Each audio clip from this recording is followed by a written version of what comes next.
Hey guys, Johnny from Ignite. Welcome back to another video. Thank you for tuning in. Today we're going to be looking at the craft of writing, the reflection section of that module.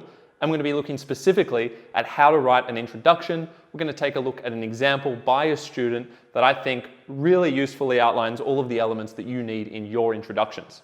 But before we get into that, please do subscribe to our channel if you haven't already and click the bell so you're notified whenever we have new content come out. And also check out our website at ignitehsc.com.au, which has all of our comprehensive resources on there. Without further ado, let's get into the video. It's possible that in an exam, such as in the 2020 exam, you would actually not be asked to write a reflection, but that's very uncommon and very unlikely. So you need to be ready, certainly for your internal assessments, to draft and compose a reflection that is basically you reflecting on your composition choices in part A, the composition section, where you either do an imaginative, discursive, or persuasive piece of writing. So after you've composed your own piece of writing, you need to now be accountable for the choices you made. You need to explain to the marker why you wrote it the way you did, and this is very important, how you were inspired by a composer that you studied in a prescribed Module C text. So assuming you have that in your mind and you're doing those things, we now want to look at the structure with which you need to write the reflection. And I'm going to show you an example by a student that was based on an imaginative composition. Now, if you don't think you'll be doing an imaginative composition, which by the way you shouldn't because you need to be ready to do imaginative, discursive, and persuasive, you need to be prepared to do all three forms. Irrespective of that, this is going to show you an example of how to structure a reflection for any type of composition. So don't worry if currently you have a discursive or persuasive drafted. This is an imaginative one, but it's going to outline very nicely for you how to actually put together an introduction. So what are the elements you need for an introduction to a reflection? Well, the elements and structure I would follow are as follows. 1 to 2 sentences is all you need for a reflection. It's typically only 8 to 10 marks out of the 20-mark module.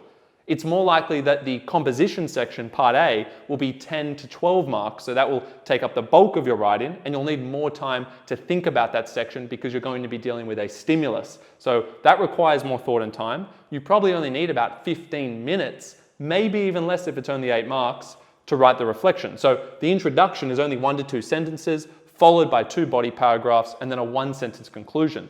But more on those other elements in other videos. So in the 1 to 2 sentences, what do you need to achieve? What do you need to tick off, if you like? Well, you need to mention the prescribed text that you have based your composition in part A off. So we need to mention that text, a Mod C prescribed text, including the composer, of course. You then need to mention the stylistic features that you emulated or that you attempted to emulate from the composer in that prescribed text in your own writing. So you need to mention that. Typically, a question in the Mod C will ask you to actually identify one or at least one stylistic element from a prescribed text that you studied that you should then use in your own piece of writing. So always be prepared, in my opinion, for 2 stylistic elements. In terms of the green box here, this is the most important box, arguably. It's the purpose for using them.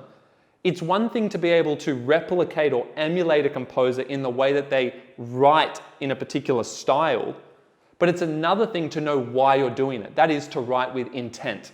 That is the most important aspect of Module C, that you know the purpose for which you are using particular stylistic devices. Okay? Once you satisfy the how, that is how you're writing, that is the style, we need to know the why, and you need to articulate that in your introduction. Why did you use those stylistic elements from that prescribed text? And an answer isn't because the question asked me to. The answer is, I wanted to use this for this particular reason, whether it's to enhance my characterization, whether it is to create a more protracted feeling in the writing, whether it's to humanize your speaker or protagonist. It's meant to be a reason that is to do with the integrity of the actual composition, okay? The last thing you need is to actually answer the question. You need to make sure that when you get a reflection question, you are using the key terms if and where applicable, and make sure that you're doing that all throughout, but especially, of course, in the introduction. Now, typically, the reflection question is not going to be that difficult. It's more so the composition question with the stimulus that is going to be challenging. That's what you really need to prepare a lot for. But with the reflection, it can use similar terms key terms that were also mentioned in the Part A question, the composition question, and you would want to make sure you're using those. But a question that I'll show you as an example is like this. This is something you could expect. Justify the creative decisions that you have made in your writing in Part A. So there's nothing really there that is special about this question. It's just saying, tell us why you wrote your composition in the way you did. It doesn't say that you have to mention a particular prescribed text or stylistic elements, but that's implied. So don't think if you get a question like this, you don't have to talk about how you were inspired by a prescribed text. You still do have to do that. And as I said, to be safe, I would be talking about 2 stylistic features that you have emulated from a prescribed text that you studied in your own composition. Okay, so this is 8 marks. As I said, that's quite common, 8 to 10 marks. Here's an exemplar written by a student. Inspired by Carol Chan's use of extended metaphor and enjambment in her blank verse poem Popcorn, my imaginative composition, so we're using personal pronouns here because it's a personal reflection, my imaginative composition has sought to, now we're getting into the purpose, has sought to is an incredibly important phrase. You want to be using phrases like that in your reflections. Has sought to comment on the disruptive influence of Western consumerism through the protagonist's metaphorical experience of eating pizza in New York. One thing I'll point out just there is you notice that in Carol Chan's Popcorn, which is the text they're basing it off, first of all, it doesn't matter that it was a poem. We're taking the imaginative elements out of it. We're taking the figurative devices and using them in an imaginative piece. So it doesn't matter if you're studying a poem, you still can take the technique and stylistic elements and apply it to other text types. And the second thing is that with popcorn and pizza here, you can see that one poem is about someone eating popcorn and trying to acculturate into a new climate. It is about the migrant experience and they're trying to find a sense of place, a sense of identity, but they're struggling because popcorn kind of typifies this Western culture that makes it hard for them to assimilate. Doesn't matter if you're not actually studying that particular text, but my point here is that this student in their composition, which is the Part A, which we're not showing, is that they were eating, it's about someone eating pizza. So pizza, popcorn. The subject matter is very similar. That's just an important point, that can really help you when you're drafting your composition. Stay close not only to the stylistic elements, how it was written, but stay close to the subject matter, what the composition was actually about. Try and reproduce that in some similar way. Not exactly the same way, but in a similar way like this student has done. Okay, to the second sentence and the last sentence of the introduction. Moreover, by using olfactory imagery and juxtaposition, so we're mentioning some more techniques that we've consciously used that are going to complement these other ones that we've already mentioned, the extended metaphor and enjambment. I have attempted to convey the inadequacy of Western culture to fulfill the expectations of European immigrants. So we have 2 significant chunks of text here that are about the intent of this student. Why did I use those elements that the composer I studied also used? And the reasons for using them can be very similar to why the composer themselves used them. So you can actually have similar reasons, or you can have a completely different reason and acknowledge that. That whereas is an important word, whereas a composer has used a stylistic element for this particular reason, I have used the same element for this different reason. So you can phrase it like that as well, or you can stay close to what the original text had as its intent. Okay, so there's your exemplar introduction. That's for an imaginative reflection, but it doesn't matter that it was for an imaginative once again. And let's just highlight a few of the key elements here. We've clearly identified the text, the author and the name and the text type, a blank verse poem. It's always more sophisticated to say what type of text it was. We've mentioned in orange here, the extended metaphor and enjambment, and then later on, the olfactory imagery and juxtaposition. So there's actually 4 techniques that we're going to explicitly mention in the introduction. Sometimes a reflection question will say, just choose one. You can still talk about these other elements, but make sure that you talk about them in a complementary way.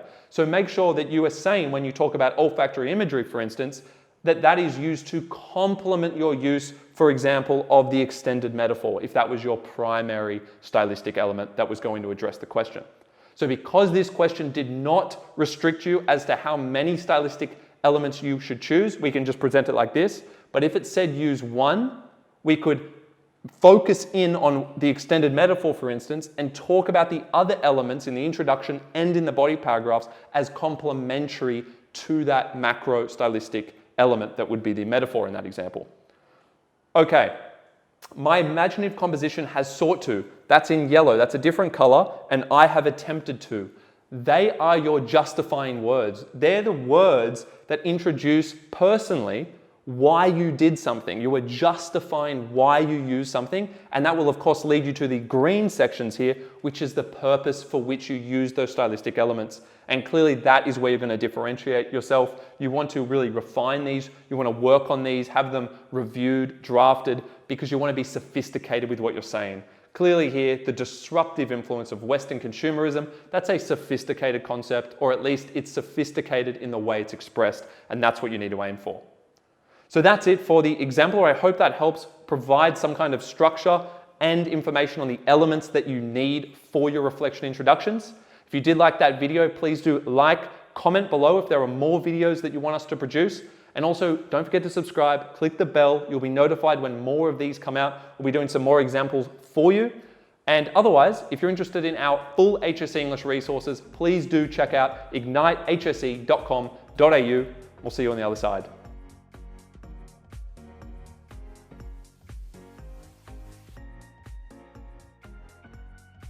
Hey guys, thank you so much for watching. If you do like the content, subscribe to our channel and we'll have more videos coming your way.